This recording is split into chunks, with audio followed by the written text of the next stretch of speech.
Nepal is among the most vulnerable countries to climate change because of its fragile ecosystem, huge biodiversity, diverse topography, and extreme poverty.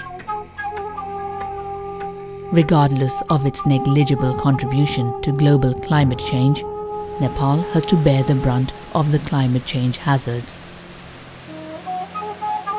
The adverse impact of climate change has been already witnessed by many communities across the country.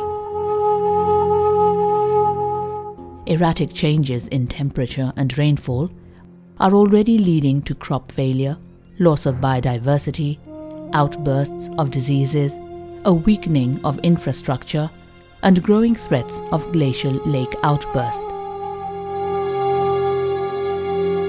Nepal, as a party to UNFCCC and the Kyoto Protocol, developed and endorsed the NAPA in September 2010, having 6 priority themes and 9 combined project profiles.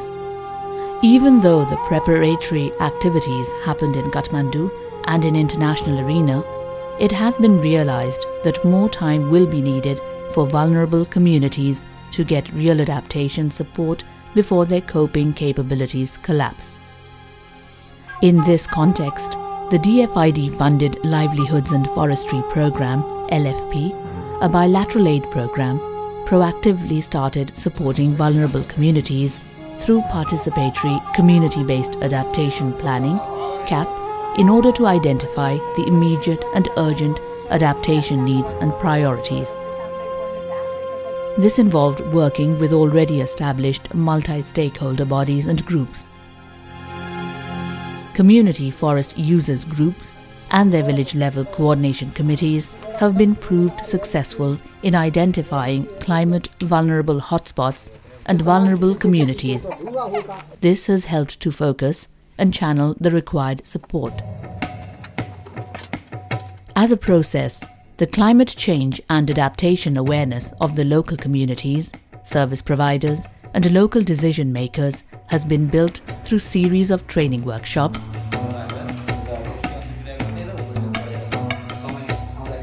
media campaigns, and dramas.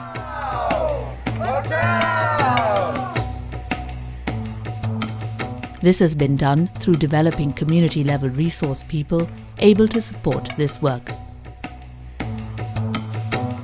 Such resource people have effectively facilitated local communities to prepare their adaptation plan by delineating climate-vulnerable areas, identifying vulnerable households, and prioritizing their adaptation needs. आगामी योजना यस्तो बनाउँछौं कि जसले वातावरणले पारेका असरसँग सम्पूर्ण yes one क्षेत्रमा उपभोग भएका उपभोक्ताहरूलाई राहत हुने खालका योजना निर्माण गर्छौं, जुन योजनाले लक्षित वर्गलाई प्रत्यक्ष रूपमा फाइदा मिल्नेछ। Community forestry groups and their coordination committees work with local line agencies and service providers to integrate these plans into the regular development plans for its effective implementation. These are the communities of Salleri Community Forests Users Group of Baglung District, situated in western Nepal. Now these communities are preparing adaptation plans. In the presence of local resource persons, they are discussing the status of the changed climate over the past 3 decades and the impacts they have seen in this time period. In the area where LFP is working, a total of 2,500 community-based adaptation plans have been prepared involving 223,963 households in the past year. LFP has further provided support to implement the plans in some 15 districts of the country. The speedy preparation of community adaptation plan and its implementation support is mainly due to already existing organized community forestry users groups and their VDC level coordination committees. Participatory approaches have been followed, giving real value to community ownership and mobilization of local resource persons. गोष्ठीबाट चाहिँ हामीले एउटा अनुकूलन योजना चाहिँ पारित गरेका छौँ।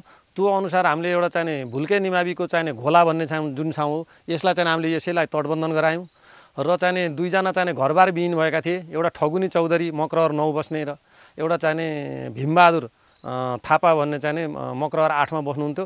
उहाँ चाहिँ खोलाको डिलमा चाहिँ एउटा खरको बुकुरो थियो, उहाँको चाहिँ घर लाने अवस्थामा थियो। उसलाई पनि हामीले चाहिँ 5,000 रुपैयाँ सहयोग गऱ्यौँ र यता चाहिँ ठगुनी थारूलाई नि 5,000 सहयोग गरेर उनलाई बासको व्यवस्था गरिदिएका छौँ। In Nepal, community forests have been a means for both adaptation and mitigation.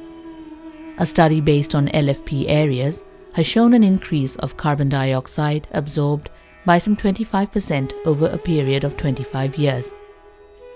The difference of vegetation status seen in Tulo Ban community forests within a period of 14 years indicates the carbon capture side by side, providing the livelihood needs of local communities. Very recently, LFP started piloting the certification of such carbon as payment for environmental services, PES, for trading in volunteer market. Similarly, LFP has provided support to the policy process based on its practical experience on the ground. In particular, its learning from CAP and payment for environmental services, PES, have contributed in framing policies on local adaptation plan of action, LAPA, and also the RED project under the Ministry of Forests and Soil Conservation. I appreciate these initiatives. Being at the government, what I understood is let's work through collaborative, efforts and try to internalize and maximize the benefits that what we have done. I do value on these initiatives, and I do recognize that these initiatives will help us to bring, the climate vulnerable communities in the mainstream of climate adaptation. Deriving from the success of participatory approaches in forest conservation, the community forests in Nepal, we believe the current CAP process can prove to be successful and effective in future, and as such is an excellent global example.